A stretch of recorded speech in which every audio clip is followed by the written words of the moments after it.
हरे हरे हरे राम राम राम हरे हरे हरे कृष्ण कृष्ण कृष्ण हरे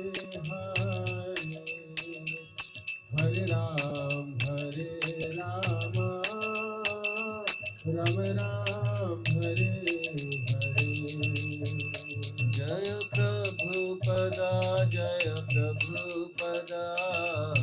प्रभुपाद श्रील प्रभुपाद प्रभुपदा जय प्रभुपदा प्रभुपदा श्रील प्रभुपदा निताय गौरा हरि बोल हरि बोल हरि बोल निताय गौर हरि बोल हरि बोल हरि बोल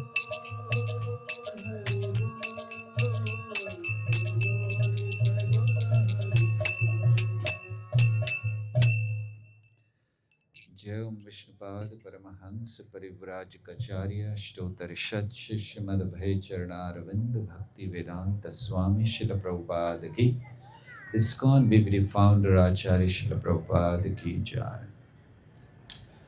ओम अज्ञानतिमिरान्धस्य ज्ञानाञ्जनशलाकया चक्षुरुन्मिलितं येन तस्मै श्रीगुरवे नमः। श्रीचैतन्यमनोभीष्टं स्थापितं येन भूतले स्वयं रूपः कदा मह्यं ददाति स्वपदान्तिकम्।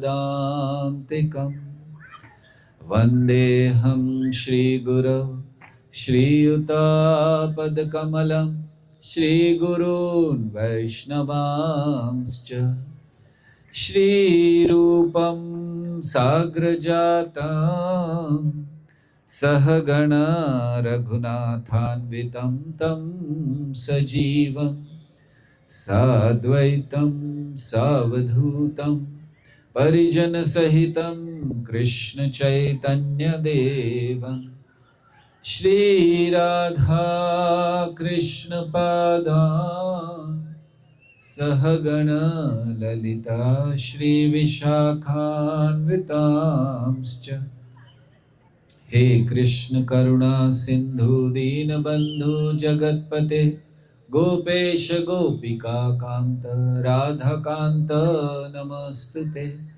तप्त कांचन गौरांगी राधे वृंदावनेश्वरी वृषभानुसुते देवी प्रणमामि हरिप्रिये। वाञ्छाकल्पतरुभ्यश्च कृपा सिन्धुभ्य एव च पतितानां पावनेभ्यो वैष्णवेभ्यो नमो नमः।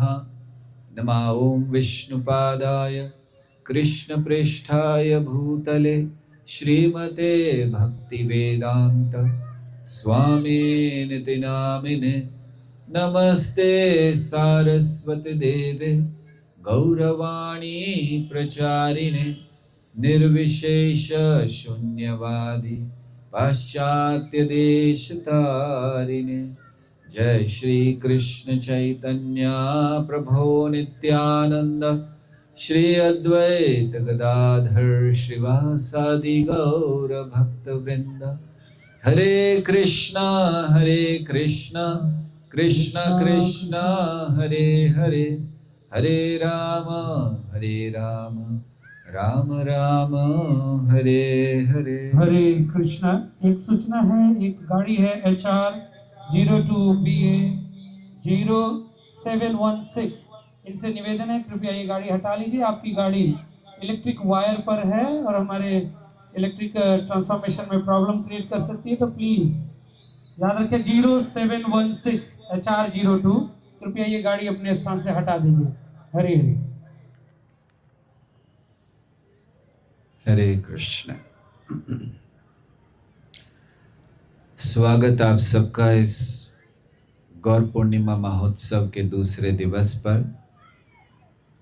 श्री चैतन्य महाप्रभु का आविर्भाव, उनका प्राकट्य। कल हम लोग चर्चा कर रहे थे कि कैसे श्री चैतन्य महाप्रभु का वर्णन वेदों में, पुराणों में दिया गया है। कल अथर्व वेद से थोड़ी सी चर्चा की थी, कैसे महाप्रभु का वर्णन किया गया है। और फिर कैसे नवद्वीप की स्थिति थी जहाँ महाप्रभु प्रकट हुए। कल हमने वर्णन किया था कि महाप्रभु स्वयं श्री कृष्ण शची माता के गर्भ में आए, और अब उसके आगे उस कथा को कहेंगे। जब भी भगवान आते हैं, फिर वो चाहे गर्भ में आए, फिर वो चाहे किसी स्थान में आए, हमारे हृदय में आए, आनंद को प्रकट करते हैं। जैसे कल जब हम लोग उनको प्रणाम कर रहे थे तो हमने इस श्लोक को कहा था, आनंद लीलामय विग्रहाय हेमाभ दिव्य छवि सुंदराय। तो आनंद लीला, तो भगवान जहाँ आते हैं, जिस हृदय में आ जाए, जिस गर्भ में आ जाए, वहाँ आनंद है। श्रीमद् भागवत में वर्णन आता है, जब श्री कृष्ण देवकी के गर्भ में आए तो वो देवकी जो उस समय बेड़ियों में बंधी है, या अपने 6 पुत्रों को खो चुकी है, 7वें पुत्र का पता नहीं कहाँ गए। बलराम जी जो रोहिणी के गर्भ में स्थानांतरित हो गए थे, और अब 8वें पुत्र के आने से बहुत ही प्रसन्न है देवकी। तो श्री कृष्ण जहाँ आते हैं वहाँ प्रसन्नता लाते हैं। कहना चाहिए कि जिनके हृदय में प्रसन्नता नहीं है भगवान का नाम लेकर, भगवान की भक्ति करके, वे अभी भगवान से बहुत दूर हैं। भगवान के निकट होने का प्रमाण क्या है? भगवान के निकट होने का प्रमाण है हृदय में प्रसन्नता, आनंद, कृष्ण की उपस्थिति का। तो जब शची माता के गर्भ में आए श्री चैतन्य महाप्रभु, तो वे बहुत प्रसन्न रहने लगी, तेज बढ़ गया उनका। ये वर्णन रामचंद्र जी के लिए भी कहा गया, ये वर्णन कृष्ण के लिए भी कहा गया, ये वर्णन चैतन्य महाप्रभु के लिए भी कहा गया कि जब भगवान गर्भ में आते हैं, जैसे रामचंद्र जी के लिए कहा जाता है, जा दिन ते हरि गर्भ ही आए, सकल लोक सुख संपत्ति छाए, मंदिर महा सब राज हिरानी, शोभाशील तेज की खानी। तो जब रामचंद्र जी माता के गर्भ में आए हैं, तो वहां का वर्णन किया गया, जा दिन ते हरि गर्भ ही आए। जिस दिन से वो गर्भ में आए, सकल लोक सुख संपत्ति छाए, सारे लोकों में सुख और संपत्ति फैल गई। और माताओं की क्या स्थिति दी गई है?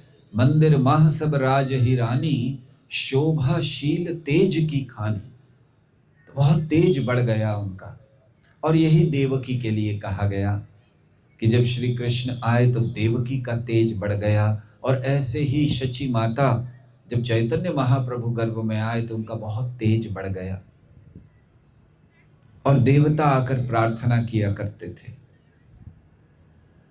क्योंकि भगवान का प्राकट्य या भगवान का प्रकट होना, या जिसको साधारण भाषा में कहा जाता है भगवान का जन्म लेना, जन्माष्टमी, तो भगवान का ये जो प्रकट होना है बहुत विशेष है, क्योंकि ये आध्यात्मिक जगत में भी नहीं होता। भगवान के धाम में भगवान जन्म नहीं लेते हैं, भगवान ऐसे प्रकट नहीं होते हैं, गर्भ में नहीं जाते हैं, क्योंकि वहां भगवान शाश्वत रूप से 15-16 साल के बालक के रूप में है, किशोर किशोरी। तो वहां उस जगत में जन्म नहीं होता है। भगवान का क्या, हम सबका भी नहीं होता है। इसीलिए जो महान संत होते हैं, साधु होते हैं, वे एक ही बात कहते हैं कि इस जगत में जब तक ये द्वेष, घृणा इत्यादि में पड़े रहेंगे तब तक भगवान को प्राप्त नहीं कर सकेंगे। और ये जगत का स्वभाव है, इसीलिए इसको छोड़कर भगवान के धाम जाना। ये वो धाम है जहाँ भगवान की लीलाएं सतत चलती हैं, जहाँ जन्म नहीं है, जहाँ मृत्यु नहीं है, बुढ़ापा नहीं है। ये कष्ट इस जीवन में बहुत हैं। हम कुछ भी कार्य करना चाहें, शरीर की बाधाएं हैं, अन्य बाधाएं हैं। इसीलिए आध्यात्मिक जगत जहां भगवान स्वयं जन्म नहीं लेते और ना ही उनके कोई भक्त जन्म लेते हैं। क्यों जन्म नहीं लेते? क्योंकि वहां मृत्यु नहीं होती। जन्म तो वो लेता है जिसकी मृत्यु होती है। भगवद गीता में भगवान बताते हैं, जातस्य ही ध्रुवो मृत्युर ध्रुवम जन्म मृतस्य च, कि जिसका जन्म हुआ है, जातस्य ही ध्रुवो मृत्युर, उसकी मृत्यु निश्चित है, ध्रुवो। और जिसकी मृत्यु हुई है, जातस्य ही ध्रुवो मृत्युर मृतम जन्म, और जन्म भी होना है उसका निश्चित, जिसकी मृत्यु हुई है। तो आध्यात्मिक जगत में मृत्यु ही नहीं है, इसलिए जन्म नहीं है। तो वहां केवल आनंद है। तो जब श्री कृष्ण भगवान स्वयं शची माता के गर्भ में आ गए तो बहुत तेज उनका बढ़ गए, और देवताओं ने प्रार्थना की कि हे कृष्ण, हे प्रभु, आप इस ब्रह्मांड में आ रहे हैं, इसमें प्रवेश कर रहे हैं, लेकिन आप स्वामी हैं इस ब्रह्मांड के। और बड़े आश्चर्य की बात है कि आप आ रहे हैं संकीर्तन को फैलाने के लिए। क्योंकि अन्य अवतार जब भगवान लेते हैं, अन्य रूप लेते हैं, तो कोई असुर का वध करते हैं, लेकिन श्री चैतन्य महाप्रभु, उन्होंने कोई असुर का वध नहीं किया। श्री चैतन्य महाप्रभु किसी असुर को मारने नहीं, आसुरी प्रवृत्तियों को मारने आए हैं। और इसीलिए उनका उद्देश्य भी एक ही है कि हमारे हृदय में जितनी घृणा है, जितना द्वेष है, जितनी शत्रुता है, वो समाप्त हो। दुर्भाग्य की बात है कि भक्ति करते करते भी हमारे हृदय में द्वेष बढ़ जाता है, घृणा बढ़ जाती है, शत्रुता बढ़ जाती है, और हम सोचते हैं कि यही भक्ति है। भक्ति का अर्थ है प्रेम करना भगवान से। तो शची माता के गर्भ में आए और प्रार्थनाएं अर्पण कर रहे हैं देवता कि आप प्रकट हो रहे हैं संकीर्तन आंदोलन को प्रचार करने के लिए। इसीलिए देवता प्रसन्न होते हैं। श्रीमद् भागवत में वर्णन है कि देवता प्रार्थना करते हैं भगवान से कि हे भगवान, हमें जन्म दीजिए, लेकिन जन्म अगर देना है पृथ्वी पर तो दो स्थितियां, दो कंडीशन कहते हैं, या दो प्रार्थनाएं करते हैं कि प्रभु हमें जन्म देना है तो भारत भूमि में दीजिएगा और कलयुग में दीजिएगा।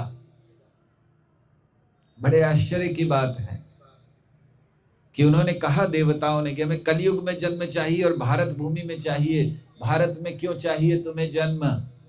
क्योंकि पावन भूमि है, यहाँ भगवान चले हैं इस भूमि पर, इसीलिए भारत में जन्म चाहिए। हम सबका जन्म भारत में हुआ, लेकिन हम भारत के महत्व को भूल गए। हमने सोच लिया कि जन्म भारत में हुआ है, लेकिन हमें जाना अमेरिका में है, क्योंकि भारत में कुछ नहीं है, अमेरिका में सब कुछ है, यूरोप में सब कुछ है, लेकिन भारत में जो है वो वहां नहीं है। श्रील प्रभुपाद जब पहली बार लंदन पहुंचे, पत्रकारों, उस समय तक प्रसिद्ध हो चुके थे, तो पत्रकार आए उनसे मिलने। पत्रकारों ने पूछा प्रभुपाद से, प्रभुपाद आप लंदन क्यों आए हैं, आप लंदन के विषय में क्या कहना चाहते हैं? प्रभुपाद ने कहा, लंदन इज हेल, नरक है ये। पत्रकारों ने कहा, फिर आप आए क्यों? आप अपने घर पर खुश रहते, फिर यहाँ क्यों आए? तो प्रभुपाद ने कहा कि आप लोगों ने बहुत कुछ लूटा भारत में आकर, लेकिन भारत की सबसे मूल्यवान चीज उसको वहीं छोड़ आए, इसीलिए मैं उसको देने आया हूं, मैं कुछ लेने नहीं आया हूं आप लोगों से।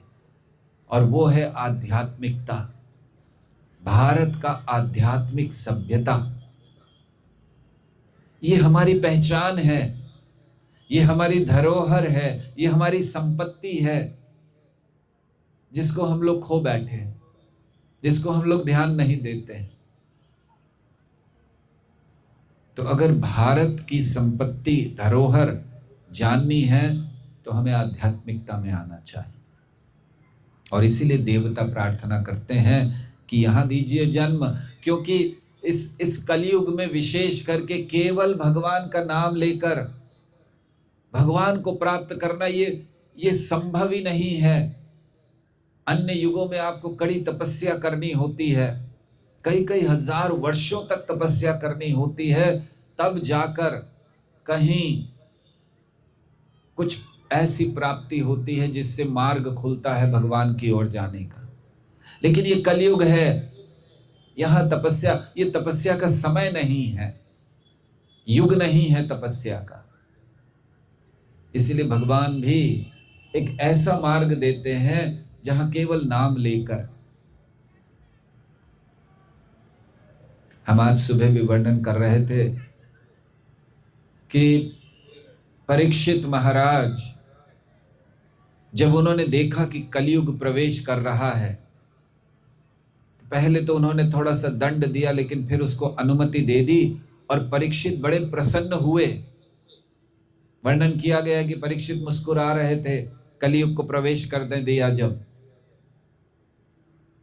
तो आश्चर्य की बात है, अरे कलयुग प्रवेश कर रहा है, परीक्षित को दुखी होना चाहिए था एक भक्त के रूप में कि कैसा युग आ रहा है जहां बहुत कठिन होगा भक्ति करना। लेकिन वो प्रसन्न थे क्योंकि वो सोच रहे थे कि कलयुग इतना श्रेष्ठ समय है कि केवल नाम लेकर लोग मुक्त होंगे। और कलयुग भी मुस्कुरा रहा था, परीक्षित मुस्कुरा रहे थे ये सोचकर कि कलयुग आ रहा है, लोग नाम लेकर मुक्त हो जाएंगे। कितनी बड़ी बात है, एक भक्त के लिए यही प्रसन्नता है। भक्त के लिए कोई बहुत बड़े बड़े इस जगत के कार्य प्रसन्न नहीं करते, कोई पद प्रसन्नता नहीं देता, कोई मान सम्मान प्रसन्नता नहीं देता। उसको प्रसन्नता देता है जब उस एक कोई व्यक्ति इस जगत से भगवान के धाम जाता है। तो परीक्षित प्रसन्न थे। और कलयुग क्यों प्रसन्न था, वो क्यों मुस्कुराया? वो कह रहा था, परीक्षित महाराज आप सोच रहे हो कि केवल जप करके इस जगत में, इस कलयुग में लोग मुक्त हो जाएंगे। अरे लेकिन मैं उनको जप करने दूंगा तब ना। कलयुग का प्रभाव इतना है कि इतना सरल मार्ग भी हम लोग स्वीकार नहीं करते। तो खैर देवताओं ने अन्य प्रार्थनाएं की। देवताओं ने कहा कि प्रभु वैसे तो आपको आने की आवश्यकता ही नहीं है, आपकी शक्ति से, आपकी कृपा से केवल एक शुद्ध भक्त कई कई ब्रह्मांडों का उद्धार कर सकता है। और हम लोग देखते हैं श्रील प्रभुपाद के जीवन में अकेले थे जब उन्होंने इस संस्था को बनाया, कोई नहीं था उनके साथ। अमेरिका में एक पेड़ के नीचे एक बाग में अकेले बैठे कीर्तन करते थे। और एक शुद्ध भक्त श्रील प्रभुपाद, और आज इतना बड़ा आंदोलन। और ये मत सोचिए कि ये कोई संस्था है,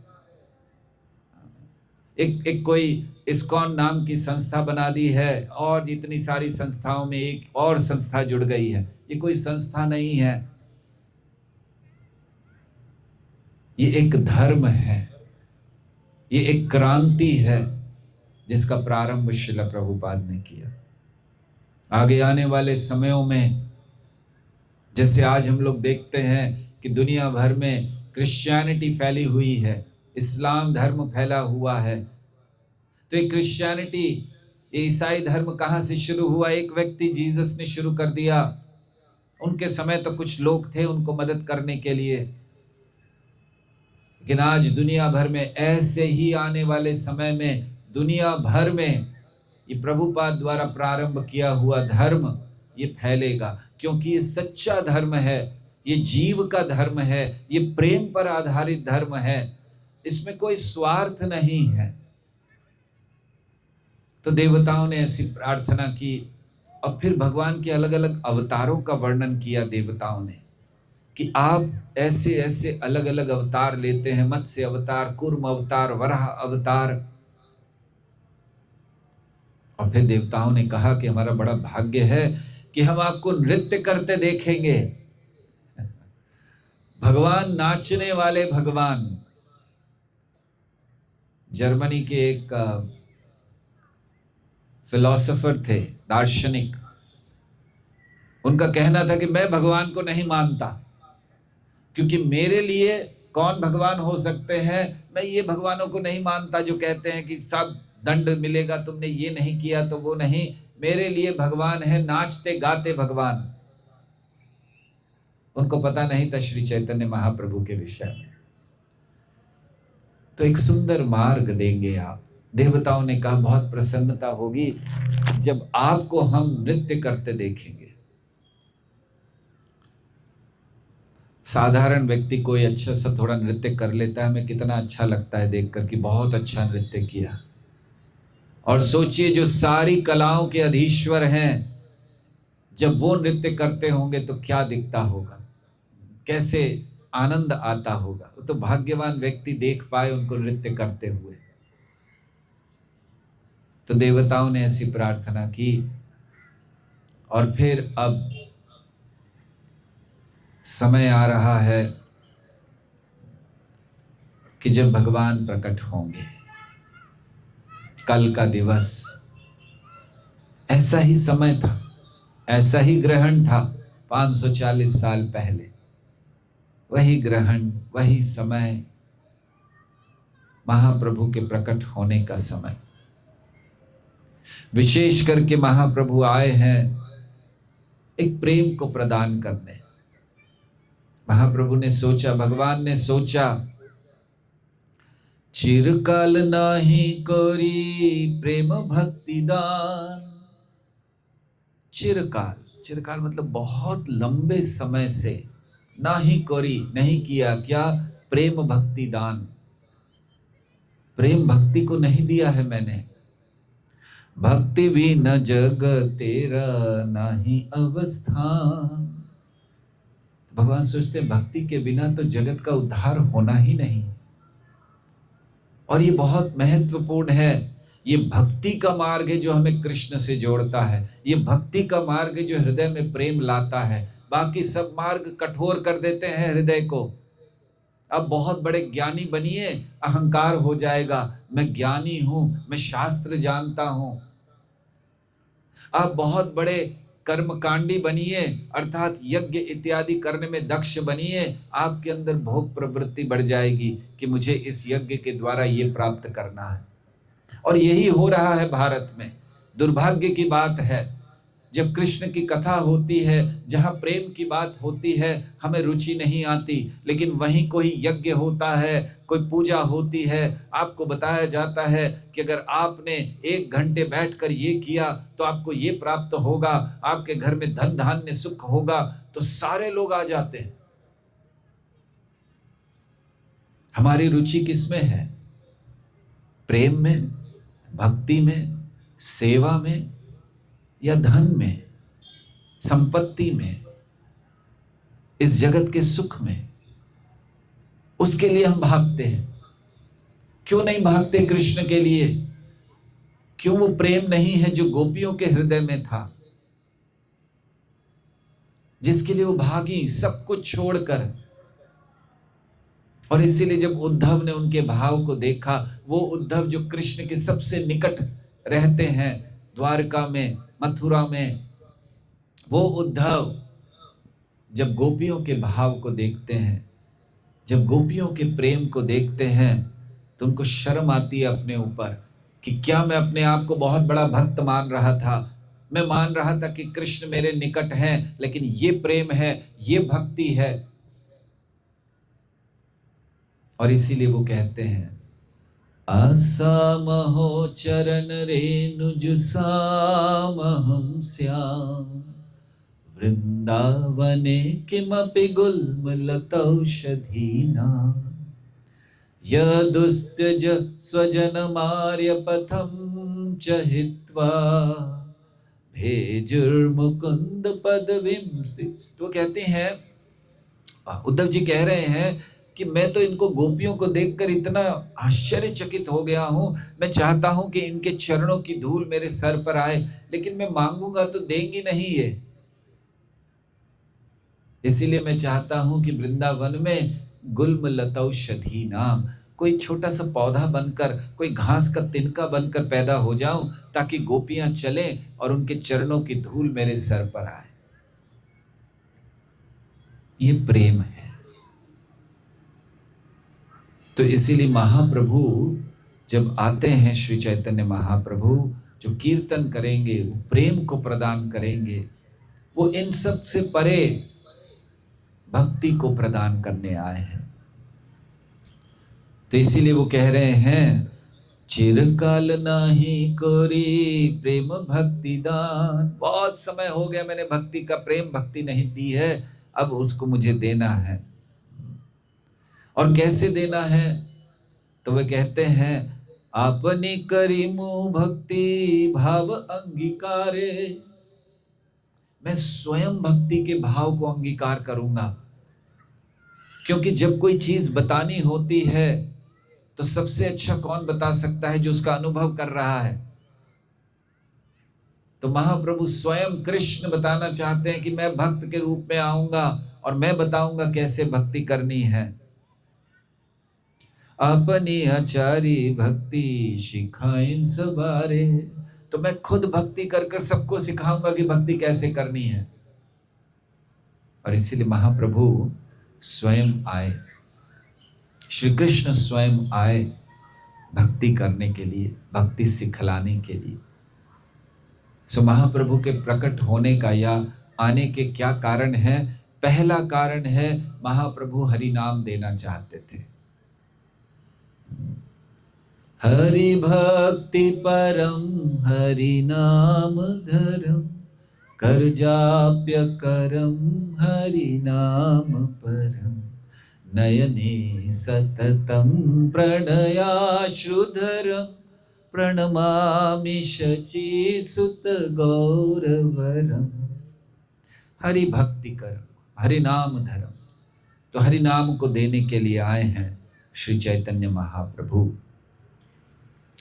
दूसरा कारण उनके आने का है कि वे हमारे अज्ञान को दूर करना चाहते हैं।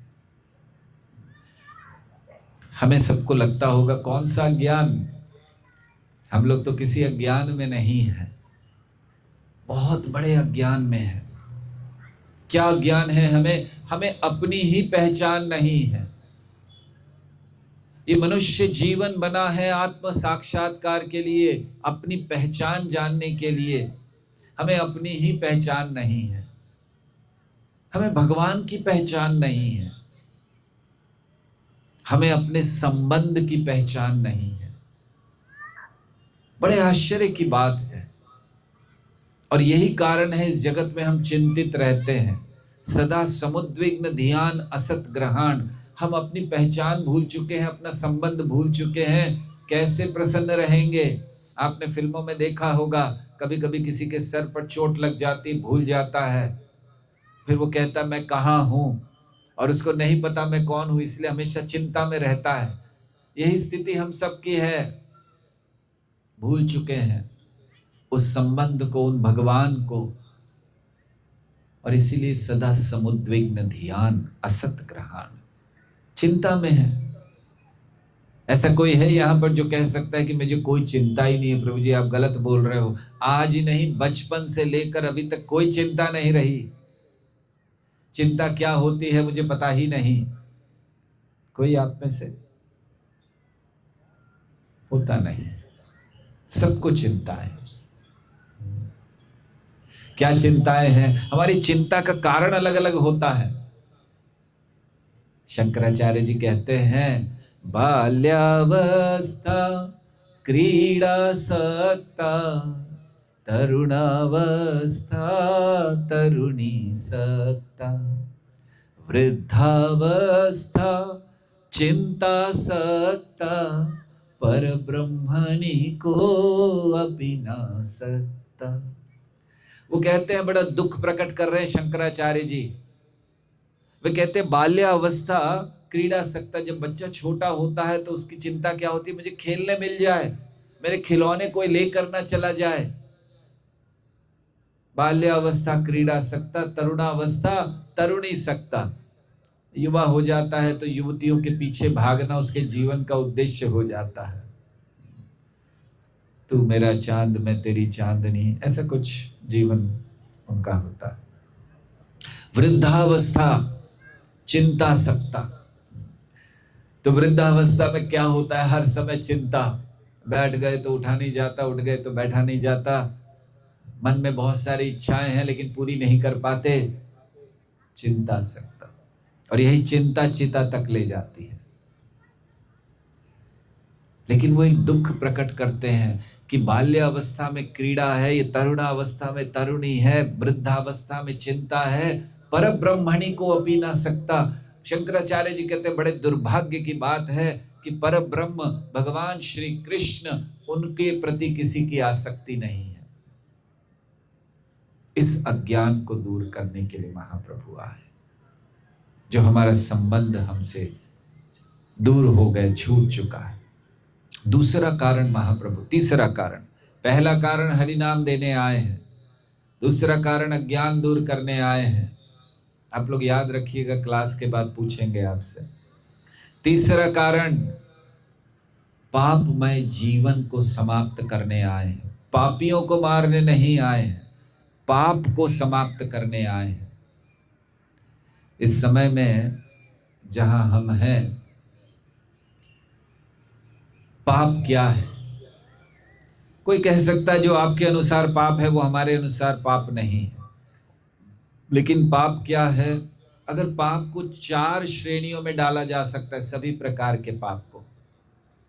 वैसे तो बहुत सारे पाप हैं, लेकिन 4 पापों से बचना बहुत जरूरी है, उसको शुद्ध करना जरूरी है। जैसे पहला पाप इस जगत में हम लोग करते हैं, और वो है मांसाहार, मांस खाना। क्षमा कीजिए, आप लोगों में से किसी को बुरा लगेगा कि अरे ऐसे कैसे कह दिया, हम तो उसके बिना जीवित ही नहीं रह सकते। तो अगर आपकी ऐसी कोई भावना को ठेस पहुंची तो क्षमा चाहते हैं, लेकिन शास्त्र के अनुसार वो पाप है। किसी प्राणी को मार कर खाना केवल जिह्वा के स्वाद के लिए, वो पाप है। तो पहला पाप वो करते हैं, मांस को खाना। इस जगत में 4 पाप हैं। पहला मांस खा लेना, किस लिए? बड़ा स्वाद लगता है। कभी कभी गलत प्रचार होता है, माताएं सोचते हैं कि बच्चे को खिलाएंगे नहीं तो उसके अंदर शक्ति नहीं आएगी, प्रोटीन कहां से आएगा। ये फैलाई हुई बातें हैं।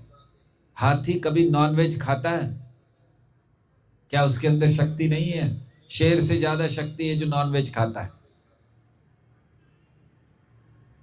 तो ऐसा नहीं है, ये भ्रांतियां फैलाई गई हैं, और ऐसा इतना प्रचार कर दिया गया।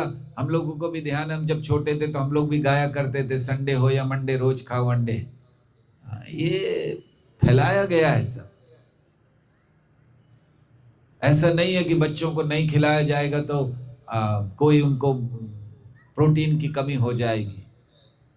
हम लोगों ने सालों से नहीं खाया, बचपन से नहीं खाया, क्या हो गया? मर गए, शक्ति नहीं रही, बीमारियां हो गई, क्या हुआ? कुछ नहीं। तो इसलिए पहला पाप बंद करना। तो क्या इसका अर्थ है खाना बंद कर दे, कुछ भी ना खाएं, भूखे मरे? नहीं, इसको शुद्ध करना है। क्या करना चाहिए आपको? इसको बंद करके भगवान के प्रसाद को ग्रहण करना। भगवान को अर्पण किया हुआ भोग जो प्रसाद कहलाता है उसको स्वीकार करना। ये पहला पाप बंद कीजिए। 4 नियम को कड़ाई से पालन होना है। तो पहला पाप भगवान के प्रसाद को खाना है, महाप्रसाद को भगवान के लेना है, और जितना भी मांसाहार हम कर रहे हैं उसको बंद कर देना। मांसाहार मतलब अंडे भी, मछली भी। हमको इसलिए कहना पड़ रहा है, हम एक स्थान पे थे, यहाँ नहीं, दक्षिण भारत में, जो समुद्र का किनारा था, वहाँ लोग मछली बहुत खाते थे। जब हमने कहा, अगले दिन एक व्यक्ति ने आकर हमसे कहा कि आपसे मैं बहुत प्रभावित हुआ हूँ और मैंने नॉनवेज खाना छोड़ दिया है।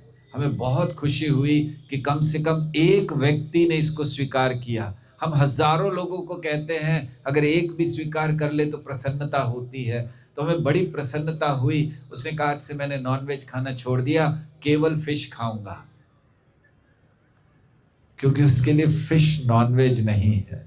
अधिकतर जो बंगाल में भी रहते हैं वे लोग उसको गंगा का फल कहते हैं। तो गंगा का फल है, गंगा से आ रहा है, तो इसलिए हमें कहना पड़ा। तो ये पहला पाप हमें बंद करना चाहिए। दूसरा पाप शराब पीना या किसी भी प्रकार का नशा करना। देखिए, आप लोग अपने अपने घरों में देखिए, जिनको ये आदत है नशा करने की, चाहे शराब की बात हो या कोई और, आजकल तो बहुत नशे हो रहे हैं, कॉलेजेस में लोग ड्रग्स ले रहे हैं। क्या लाभ होता है उससे? केवल शरीर खराब, जीवन खराब, पैसा बर्बाद। हमने सुना बड़ी महंगी महंगी शराब आती है, लोग हजारों रुपए की एक बोतल आती है, ऐसा हमने सुना है, और 10 मिनट में पीकर खत्म कर देते हैं। और होता क्या है, झगड़ा करते हैं, कहीं गिर जाते हैं या फिर सो जाते हैं। तो ये भी शास्त्र में मना है। तो ये दूसरी चीज, दूसरा पाप बंद करना चाहिए हमें कि हम शराब ना पिए। तो फिर क्या, कैसे रहेंगे? अरे शराब पी के बड़ा आनंद आता है, ऐसा लगता है कि हम किसी और जगत में पहुंच गए हैं, हमें लगता है कि कोई कष्ट ही नहीं है जीवन में, इसीलिए मैं पीता हूं। लोग कहते हैं मैं पीता हूं, मतलब आप ये मत सोचिए हम पीते हैं, हम कह रहे लोग ऐसा बोलते हैं। तो उनको लगता है कि अगर कोई खुशी का अवसर है, प्रसन्न है तो पी लेना चाहिए, दुखी है तो पी लेना चाहिए, क्योंकि सब कुछ भूल जाते हैं पीने के बाद। तो फिर क्या होगा? अगर मैं पीना बंद कर दूं, मुझे नशा कहां से आएगा? आपको नशा करना है ना, तो सच्चा नशा कीजिए, और सच्चा नशा है भगवान के नाम का नशा। उस नशे को हमें करना चाहिए। देखिए, इतने लोग हैं जिन्होंने, साधु संत, और आज भी इतने बड़े बड़े लोग, वो सब कुछ छोड़कर भगवान की शरण क्यों लेते हैं? क्योंकि जो नशा उसमें है वो आपकी शराब में नहीं है। जैसे कीर्तन होता है, नृत्य होता है, उसमें एक नशा है। तो इसलिए अगर नशा करना है तो भगवान के नाम का नशा कीजिए, कीर्तन का नशा कीजिए। खाना है तो प्रसाद खाइए। तो 2 पाप हो गए जिनको बंद करना है, जिनको बंद कराने के लिए महाप्रभु आए हैं। हम कारण बता रहे थे आपको। पहला कारण हरि नाम देने के लिए आए हैं, दूसरा कारण अज्ञान दूर करने के लिए आए हैं, तीसरा कारण पाप को समाप्त करने के लिए आए हैं। तीसरा पाप जो हम लोग करते हैं वो है जुआ खेलना। इसको तो पाप माना ही नहीं जाता। अभी तो फिर भी भारत में बहुत कुछ बंद हो गया, लेकिन पहले लॉटरी हुआ करती थी, अभी भी पता नहीं है कि नहीं है। अभी है लॉटरी? है? अभी भी है? हाँ, चलो है, मतलब कहीं ना कहीं है। पहले वो सड़कों पर टिकट बिकते थे, लॉटरी का आप टिकट खरीद लो, फिर वेट करो उस दिन नंबर आया कि नहीं आया, और किसी का आ जाता था तब पैसा मिलता था, ऐसा कुछ था। तो ये जुआ खेलना है, इसको क्यों पाप माना गया है?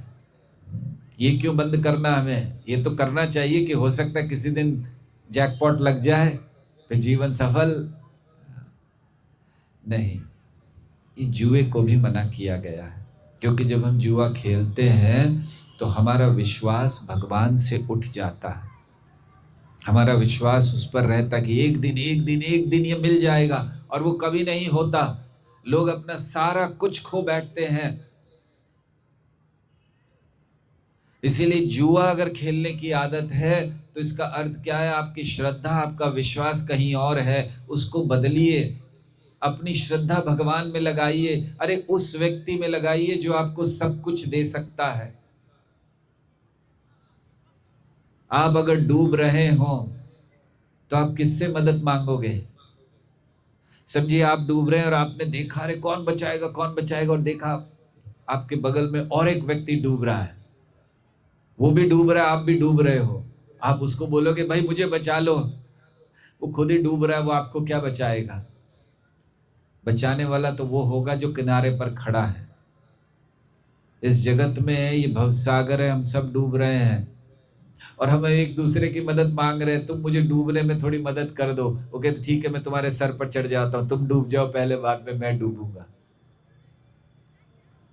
हमें मदद लेनी चाहिए जो बाहर है, भगवान श्री कृष्ण। तो श्रद्धा उन पर होनी चाहिए। और चौथा पाप हम लोग जो करते हैं वो है अवैध संग। अवैध संग का अर्थ क्या है? अवैध संग का अर्थ होता है स्त्री पुरुष के बीच आकर्षण। ये जो सारी फिल्म इंडस्ट्री चल रही है, ये जो सारी मीडिया चल रही है, आजकल जो सोशल मीडिया है, एडवर्टाइजिंग कंपनीज हैं, क्या कर रही हैं? बस इसी चीज को कर रही हैं। आपकी वो जो भावना है उसको गलत दिशा प्रदान कर रही हैं। आज आपके सीरियल्स में, आज आपकी मूवीज में अधिकतर ये दिखाया जाता है किसी का किसी के साथ अफेयर हो गया, वो भाग गए, ये हो गया, और आजकल उसको नॉर्मल माना जा रहा है। लिव इन रिलेशनशिप बहुत कॉमन हो गया है। बड़े दुर्भाग्य की बात है। ये भारत है, ये सभ्यता की भूमि है, और यहाँ इस तरह की चीजों को बड़ा कॉमन माना जाता है कि ये तो मॉडर्नाइजेशन है। आप लोग कौन से जमाने की बात कर रहे हो? कभी होता था कि जब शादियां हुआ करती थी। ये मॉडर्नाइजेशन नहीं है, ये तो पशु जीवन की ओर जाना है। ये पशु करते हैं, आज किसी के साथ कल किसी के साथ। तो इसलिए अवैध संग क्या है? अवैध संग है कि किसी भी पुरुष स्त्री के प्रति, स्त्री का पुरुष और पुरुष का स्त्री के प्रति आकर्षण होना और गलत कार्य करना। इसलिए विवाह की पद्धति है।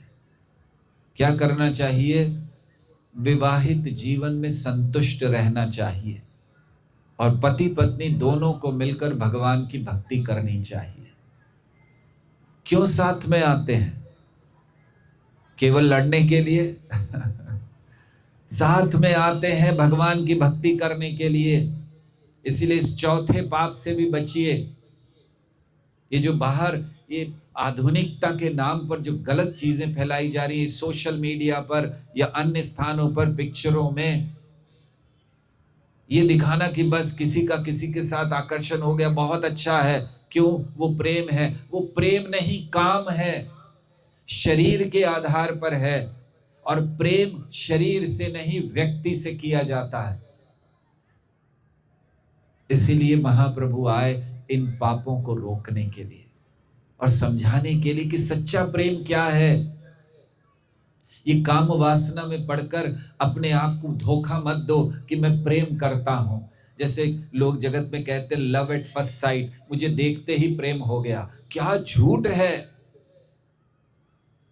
आप उस व्यक्ति को जानते नहीं, उसके स्वभाव को जानते नहीं, उसके आचरण को जानते नहीं, और आप प्रेम कर रहे हो उससे। ये केवल फिल्मों में होता है। सच्चे जीवन में नहीं होता। सच्चा प्रेम भगवान से होता है, क्योंकि वहां कोई कामना नहीं है, वहां हम कुछ मांग नहीं रहे हैं, वहां हमें देने की भावना है। इसीलिए वो प्रेम कहलाता है। तो महाप्रभु आए ये जो पापमय जीवन है इसको रोकने के लिए, और महाप्रभु आए प्रेम को प्रदान करने के लिए। शुद्ध प्रेम, कृष्ण प्रेम, उसको प्रदान करने श्री महाप्रभु आए। और कैसे वो प्रेम होगा? वो कैसे बढ़ेगा, इसका बड़ा सुंदर वर्णन श्री चैतन्य चरितामृत में किया गया कि महाप्रभु उस प्रेम को देने आए हैं, तो आइए आपको बताते कैसे वो प्रेम आएगा। एक बड़ा सुंदर दृष्टांत दिया गया श्री चैतन्य चरितामृत में, चैतन्य महाप्रभु की जीवनी में, कि एक बीज को जब आप रोपण करते हो, मिट्टी में डालते हो बीज को, फिर उसको धीरे धीरे पानी देते हो, फिर उसको सुरक्षा देते हो, वो बीज बढ़ने लगता है, उससे फिर थोड़ा सा लता निकलती है बाहर, थोड़ा अंकुर फूटता है, फिर थोड़ा सा पौधा, फिर लता बनती है, फिर लता उसको आप ऐसे खींच दो, ऊपर ऊपर ऊपर जाती है। तो ऐसे ही भक्ति की एक लता आपको अपने जीवन में बढ़ानी चाहिए। बीज श्रद्धा का होना चाहिए। तो जब कहते हैं कि बीज होना है, तो एक थोड़ी श्रद्धा होनी चाहिए अपने मन में। क्या श्रद्धा चाहिए? श्रद्धा क्या है? श्रद्धा ये है कि भगवान सब कुछ कर सकते हैं। श्रद्धा ये है कि जो वो करते हैं वही सही है, भगवान गलत कर ही नहीं सकते, इसे श्रद्धा कहते हैं। तो इस श्रद्धा के बीज से प्रारंभ कीजिए। फिर उसको एक मिट्टी चाहिए बीज को बोने के लिए, तो मिट्टी है हमारा हृदय। उस श्रद्धा को अपने हृदय में उत्पन्न करना है, कहीं बाहर नहीं बोना है, दूसरों में नहीं देना है, अपने हृदय में उस श्रद्धा को बोना है।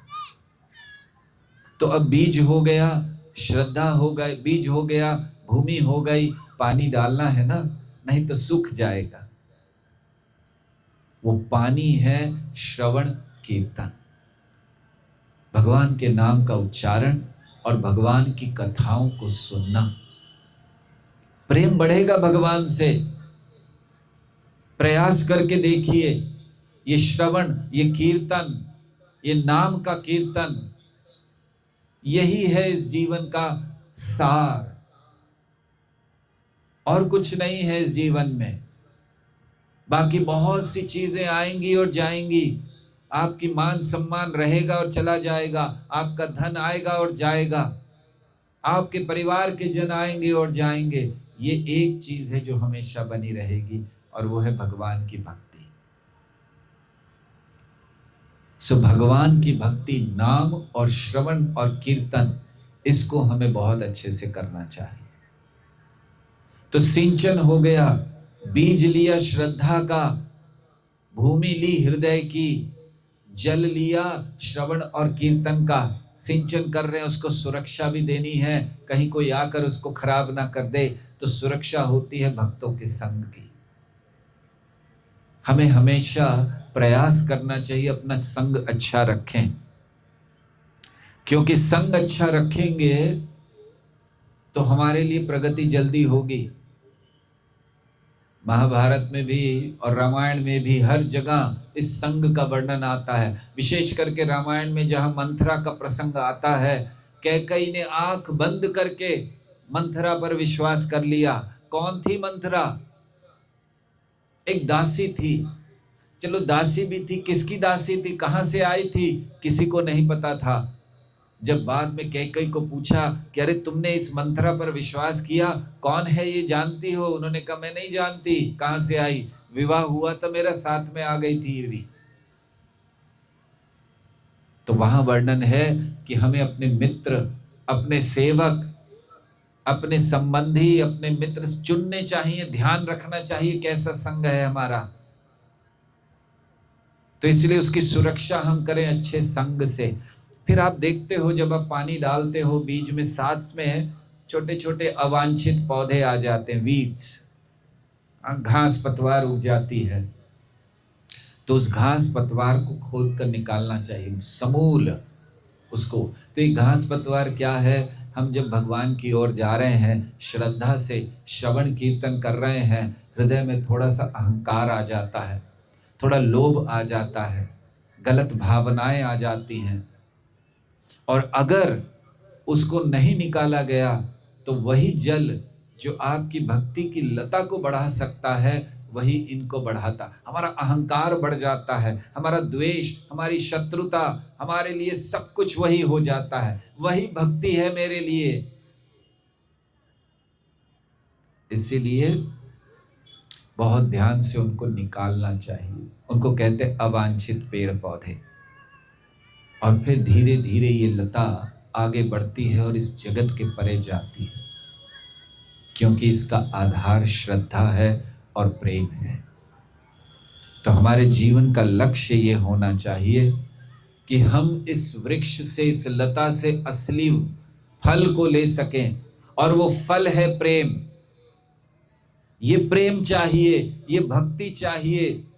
इस जगत में जो प्रेम के नाम पर है केवल छल है। सच्चा प्रेम है भगवान की भक्ति, निश्छल प्रेम। कोई छल नहीं है, कोई दिखावा नहीं है।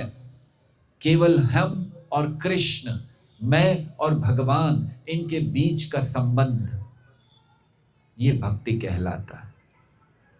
तो महाप्रभु उस भक्ति लता को पोषण देने के लिए इस जगत में आए। और एक आखिरी कारण कहना चाहेंगे महाप्रभु के आने का, और वो कारण है पाखंडियों को समाप्त करना। हमारी भक्ति करने में एक बहुत बड़ी बाधा है पाखंड। ऐसे कई पाखंडी हैं जो दिखावा करते हैं भक्ति का, जो सोचते हैं कि मेरे दिखावा करने से मुझे कुछ मान सम्मान मिल जाएगा, कुछ थोड़ा सा धन मिल जाएगा।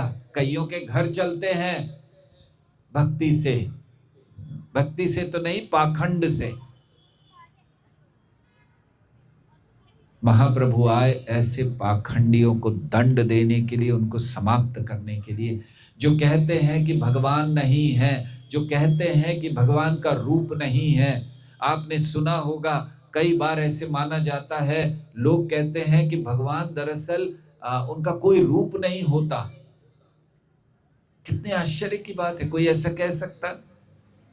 हम सबका रूप है, भगवान का रूप क्यों नहीं होगा? भगवान का तो बहुत सुंदर रूप है, फिर मंदिर में क्यों जाते हो अगर ये सोचते हो कि भगवान का रूप नहीं है? ऐसे पाखंडियों को समाप्त करने के लिए महाप्रभु आए, ताकि कोई भक्ति के मार्ग को इस तरह से गलत तरीके से ना प्रस्तुत करे। ये बहुत खतरा है हमारे लिए। श्री कृष्ण जब लीला कर रहे थे तो श्री कृष्ण ने सबसे पहली जो असुरनी को मारा वो थी पूतना। क्यों ऐसा किया भगवान ने? और भी तो किसी को मार सकते थे, केवल पूतना को ही क्यों मारा? इसका बहुत महत्वपूर्ण कारण है। देखिए, भक्ति प्रारंभ हो रही, श्री कृष्ण छोटे से बच्चे हैं, कुछ ही दिनों के बालक थे, और पूतना आई। वर्णन किया गया है कि पूतना बड़ी दक्ष थी, एक्सपर्ट थी बच्चे मारने में। बताइए लोग क्या क्या चीजों में एक्सपर्ट होते हैं, पूतना बच्चे मारने में एक्सपर्ट है।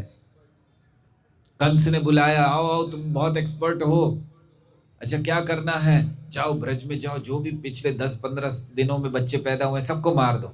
तो उसको कई कई तरीके पता थे, तो उसने एक बहुत नया तरीका कृष्ण के लिए इस्तेमाल किया। उसने अपना रूप बदल लिया, बहुत सुंदर बन गई, और उसने अपने स्तनों पर बहुत बहुत कहना चाहिए शक्तिशाली जहर लगा लिया, कालकूट, कि बच्चे को बस उठाऊंगी और माँ के रूप में उसको दूध पिलाने का प्रयास करूंगी, और बच्चा जैसे ही स्पर्श करेगा, उसकी जीभ स्पर्श करेगी, मर जाएगा। और फिर मैं कह दूंगा हाय हाय हाय क्या हुआ, देखो बच्चा मर गया। तो बहुत सुंदर रूप लेकर आई। जब प्रवेश किया तो सबने देखा, हाथ में उसके कमल का पुष्प भी था। लोगों को लगा लक्ष्मी देवी तो नहीं आ गई, और वे अंदर चली गई। उसने कृष्ण को देखा, कृष्ण ने पूतना को देखा, कृष्ण ने आंखें बंद कर ली।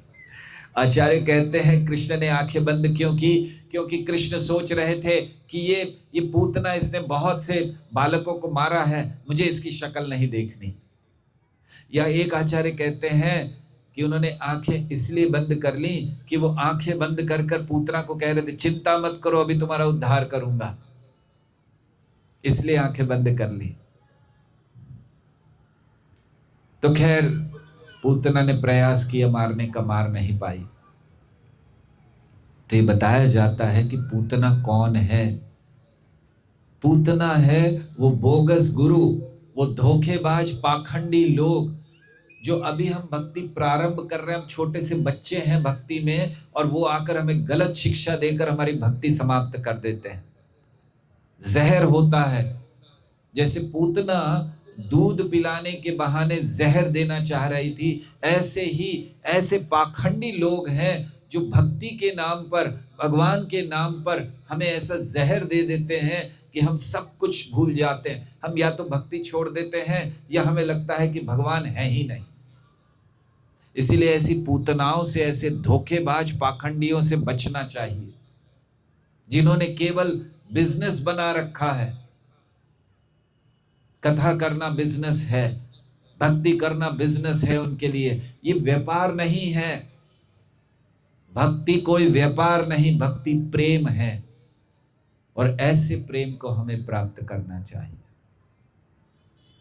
तो इसलिए महाप्रभु इन कारणों से इस जगत में आए। और फिर जब आते हैं तो साथ में संगी भी आते हैं।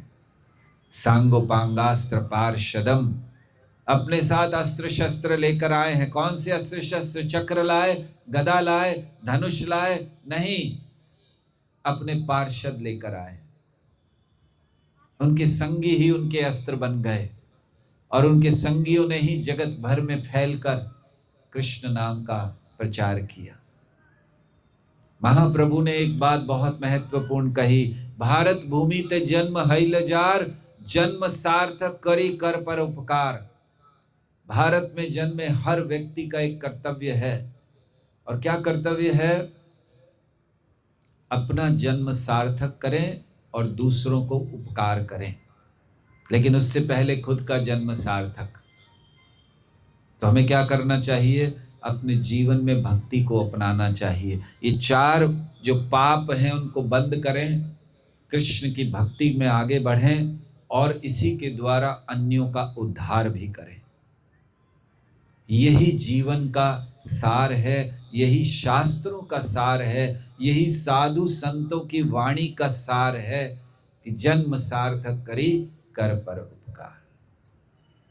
तो कल हम लोग इस उत्सव को बहुत उत्साह से मनाने वाले। आप सबसे विनती है अधिक से अधिक संख्या में आइए, क्योंकि कल हमारा भाग्य भी है कि कल हमारे बीच में परम पूज्य लोकनाथ स्वामी महाराज यहाँ पर आएंगे। और साथ ही साथ कल बड़ा महत्वपूर्ण उत्सव आपने देखा, हमारा राधा कुंड, या कहना चाहिए सरोवर तैयार हो गया है नौका विहार के लिए। तो कल भगवान का नौका विहार होगा, यहाँ अभिषेक होगा। कल उत्सव है, तो प्रयास कीजिए जल्दी आने का, और उत्सव मनाएंगे। अभिषेक होगा, महाराज के मुख से प्रवचन होगा, और फिर बोट फेस्टिवल, नौका विहार उत्सव को हम लोग कल मनाएंगे। तो आप सबको आमंत्रण देते हैं, कल भी कृपया अधिक से अधिक संख्या में आइए। हरे कृष्णा कृष्णा कृष्णा हरे हरे, हरे राम राम राम हरे। बहुत बहुत धन्यवाद आप सबका। हरे कृष्ण। हरि हरि बोल। आपसे हमने एक बात कही थी कि हम प्रवचन के बाद एक चीज पूछेंगे कि महाप्रभु किन कारणों से आए थे। आप में से कोई बताना चाहेंगे? वैसे प्रवचन के बाद हम आपसे कहते कोई प्रश्न पूछिए, आज हम पूछ रहे हैं। कोई भी आप लोग हाथ ऊपर कीजिए जो आपको कारण याद है। हमने एक एक करके कारण बताए थे, इसलिए आए, इसलिए आए, इसलिए तीसरा कारण ये, चौथा कारण ये, हमने 5 कारण बताए। कोई बता सकते हैं? यस यस, एक प्रभु जी का पीछे एक हाथ उठा रहे हैं, देखिए, मतलब एक व्यक्ति तो ध्यान से सुन रहे थे। थोड़ा माइक दीजिए पीछे किसी को।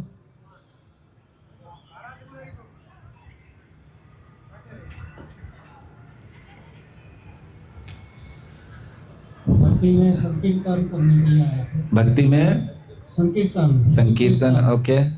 और अज्ञान को दूर करने के लिए, हाँ, वेरी गुड, बहुत अच्छा। और 4 पापों को ज्ञान प्रचार करने, पाप पूर्ण जीवन को समाप्त करने के लिए, बहुत अच्छा। और एक दो कोई? Very nice. इनके लिए तालियां नहीं बजाई आप लोगों ने? आप धीरेन्द्र पांडे प्रभु को दीजिए यहाँ पर।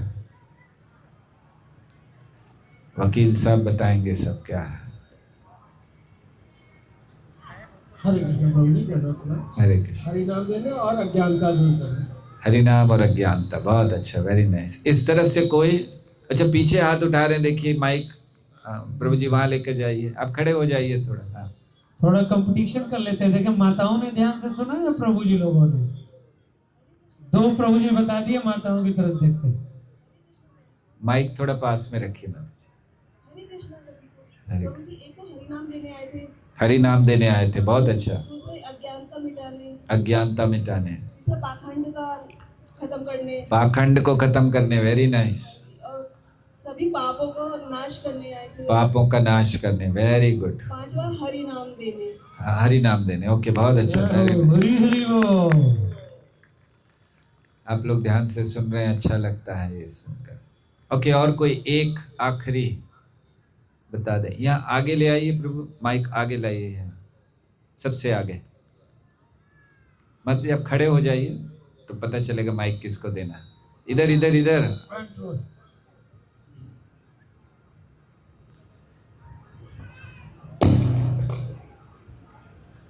हरे हरि बोल। हरे कृष्ण। हरे कृष्ण। प्रभु जी पाप मिटाने के लिए और दूसरा ज्ञान का दूर करने के लिए, पाखंड मिटाने के लिए और पापों को मिटाने के लिए। बहुत अच्छा, वेरी नाइस, थैंक यू। तालियां बजाना कम कर देते हो आप लोग, एक बार बजा दी उसके बाद नहीं बजाते, वैसा है। थैंक यू, बहुत बहुत धन्यवाद आप सबका। और कल भी इसी तरह आपसे भेंट होगी। गौर कथा कल जारी रहेगी। हरि हरि बोल। स्वामी प्रभु जी ने हम सबका धन्यवाद किया, सो हमारी बारी है। हृदय से एक बार हरे कृष्ण महामंत्र, जिसको किसने प्रदान किया? गौरांगा। सो कल उनका प्राकट्य दिवस है। आज हम उनके द्वारा प्रदान किया गया हरे कृष्ण महामंत्र का उच्चारण करके हृदय से प्रभु जी का धन्यवाद करेंगे सुंदर कथा के लिए। हरे कृष्ण कृष्ण कृष्ण हरे हरे, हरे राम राम राम हरे हरे। सभी जाइएगा नहीं, अभी प्रसादम वितरण शुरू नहीं करिए, सभी लोग इधर ही रहिए। एक छोटा सा लेकिन बहुत सुंदर प्रस्तुति नृत्य का भी बाकी है अगेन IGF के द्वारा। सो आप सबसे निवेदन है कि थोड़ा बने रहिए 5 से 10 मिनट। ऐसे प्रभु जी ने बड़ी सुंदर कथा कही, तो उसमें कहा था भगवत धाम जाने का मार्ग बहुत अच्छे से।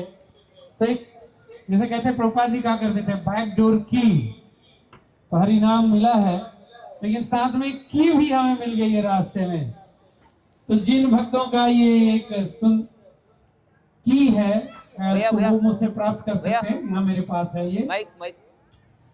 ओके, सो अधिक समय न लेते हुए आशा करते हैं कि